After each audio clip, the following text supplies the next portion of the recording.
After just enough moisture moved in here from the east today to bring us partly cloudy skies, we're going to see all that kind of relax as the sun disappears, taking away all the energy to kind of keep those clouds bubbling up. We're going to see things clear out overnight tonight. We're looking at temperatures falling into the 70s through about 2 a.m. and then we're back down into the 60s to start early tomorrow morning. Your 7 a.m. sunshine is in the forecast all the way through the morning hours and into the afternoon, where we eventually land again back in the upper 80s. Some folks have a chance at 90, but will likely be closer to that on Friday. Your Thursday, though, still just as bright as today. Our UV index comes in at a 10 again. This is pretty similar to where we were today. Even with partly cloudy skies, you're going to need the sunscreen. You burn in about 20 minutes without it.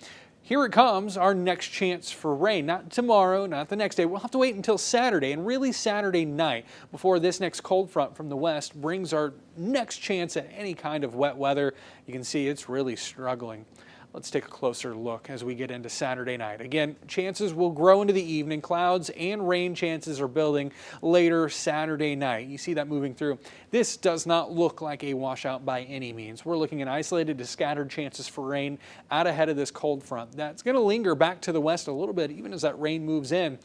Along that boundary, we'll call it a boundary, the cold front, along that, this next low pressure system is going to move on in. So while we see that first round of rain, likely overnight Saturday night into Sunday morning, while a lot of us are sleeping, we can't kick the rain chance just yet, because as this low moves closer, you're going to see that reinitiate another chance for rain on Sunday. This is likely later in the day Sunday. And that, right now as it looks, keeps rain to our south on this version of future track. However, our proximity to this low is enough to keep that chance in the forecast in my mind. We could see more rain on Sunday.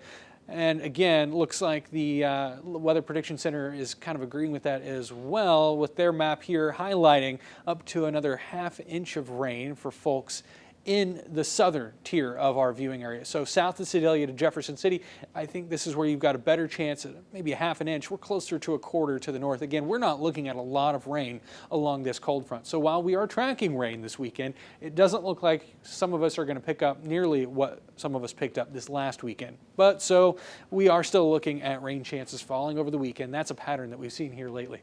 What's coming with that rain is going to be a local peak in humidity. We're going to see those dew points climb into the 60s. That's well into the humid territory, approaching uncomfortable status on Sunday. So again, depending on how things time out on Sunday, hopefully we can get that dew point number to push south before we actually see temperatures climb to mid-90s. Although it is possible we could see heat index values with that combination of heat and humidity on Sunday push into the upper 90s, close to triple digits. So it's going to be a warm one on Sunday, depending on that cold front. Some of us could get spared, especially to the north. Heading into Monday and Tuesday, things are drying out a little bit, but we are adding more chances for rain in the forecast by the middle of next week.